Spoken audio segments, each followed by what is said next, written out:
Disney Big Hero 6. Adapted by Alexandra Lazar, illustrated by the Disney Book Art Team.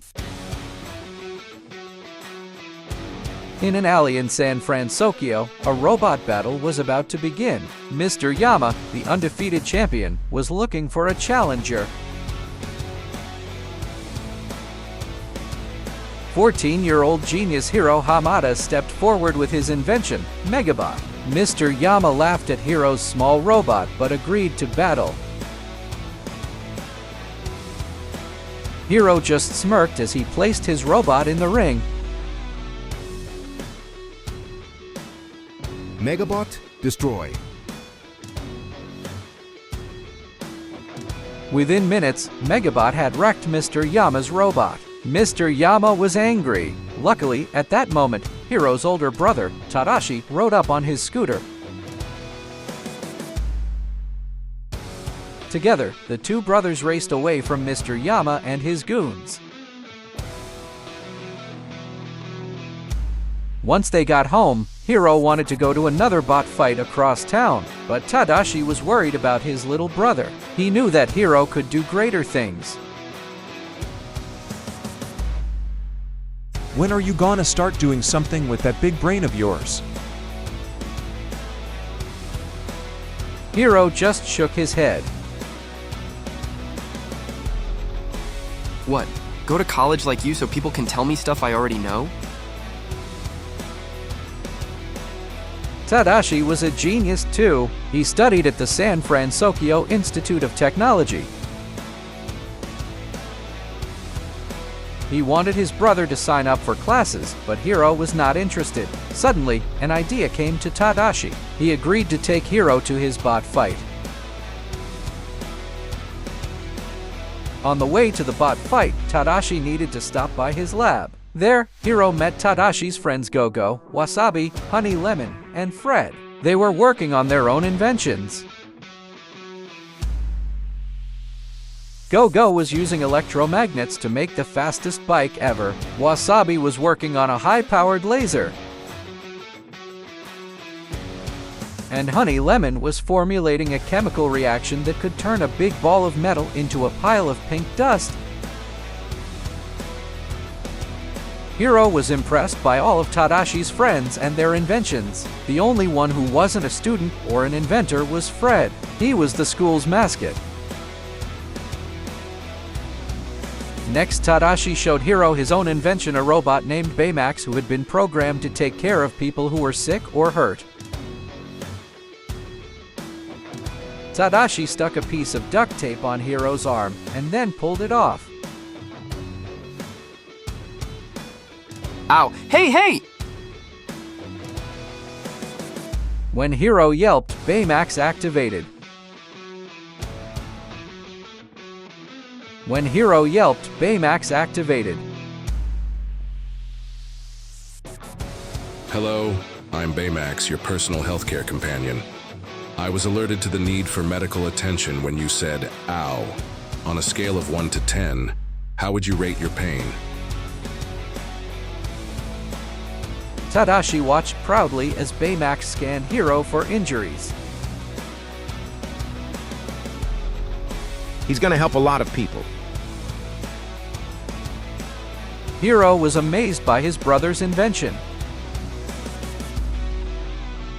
As the brothers were leaving the lab, they ran into Tadashi's teacher, Professor Callahan, a famous scientist. The professor looked at Hiro's bot. With your bot, winning must come easy. Hiro shrugged. Yeah, I guess. Well, if you like things easy, then my program isn't for you. We push the boundaries of robotics here. My students go on to shape the future. Good luck with the bot fights. As soon as Hiro and Tadashi got outside, Hiro turned to his brother. I have to go here. If I don't go to this nerd school, I'm gonna lose my mind. Tadashi smiled. His plan had worked. To get into the San Fransokyo Institute of Technology, Hiro would have to enter an invention in the school's upcoming robotics showcase. If he impressed the judges, he could become a student. Hiro knew he needed to come up with an amazing invention, but he was having trouble thinking of an idea. I got nothing, I'm done, I'm never getting in. Tadashi encouraged his little brother. Shake things up. Use that big brain of yours to think your way out.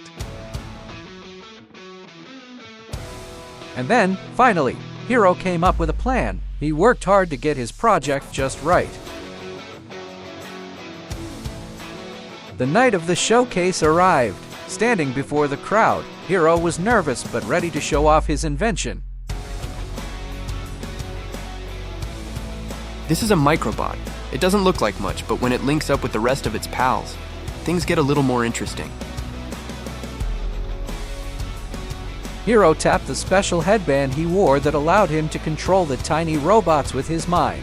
At Hiro's command, the microbots could join together to form any shape or accomplish any task. If you can think it, the microbots can do it. The only limit is your imagination. The crowd went wild. Everyone loved the microbots. After the showcase, a businessman named Alistair Cray even offered Hiro a lot of money for them. Hiro thought about it, but he turned Cray down.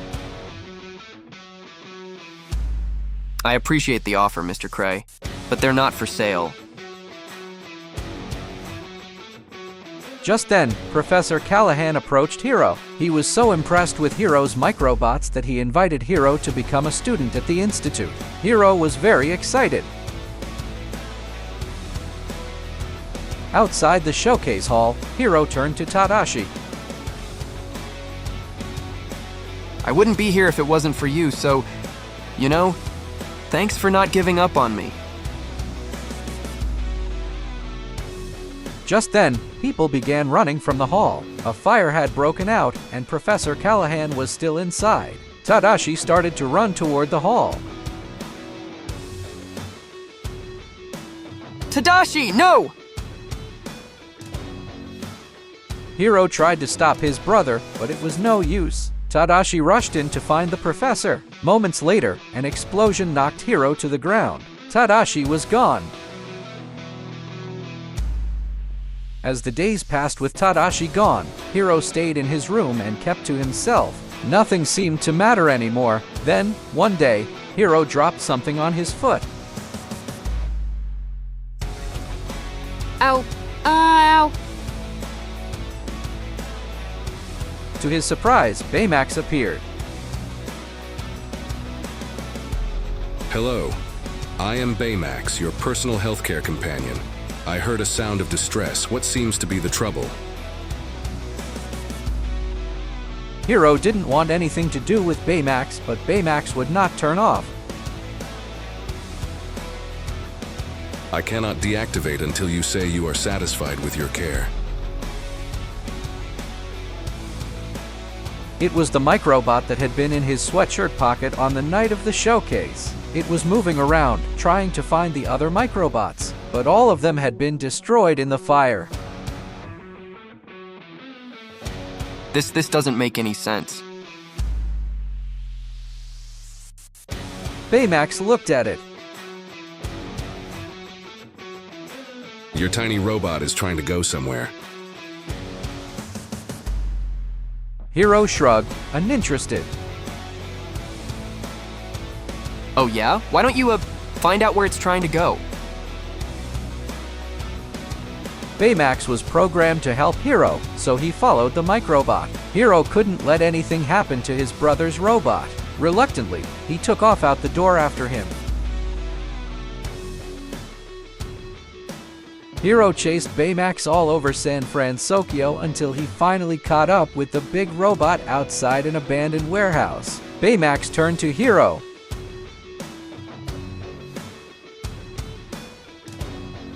I have found where your tiny robot wants to go.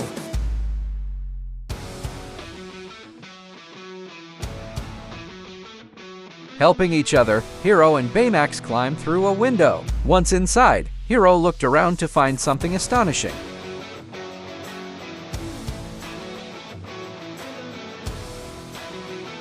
His microbots were there, along with a machine that was making thousands more. Suddenly, the microbots began to assemble.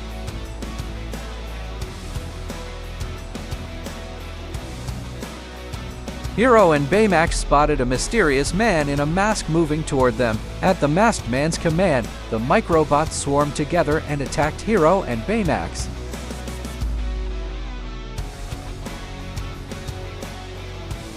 Only by thinking quickly were the two able to escape and make their way home. While Baymax recharged, Hiro thought about what had happened at the warehouse.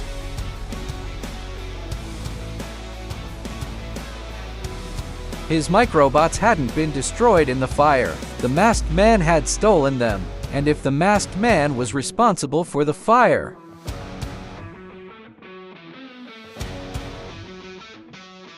He's responsible for Tadashi.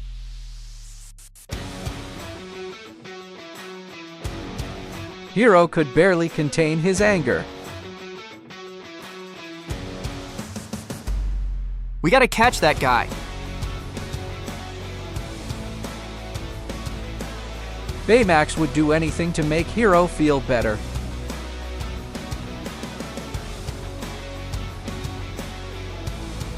Will apprehending the man in the mask improve your emotional state? Hiro nodded. If we're gonna catch that guy, you need some upgrades.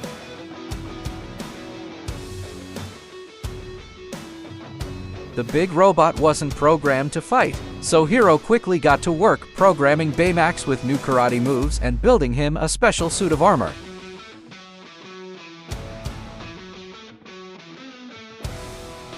Soon, Baymax was battle ready. To celebrate, Hiro taught Baymax how to fist bump.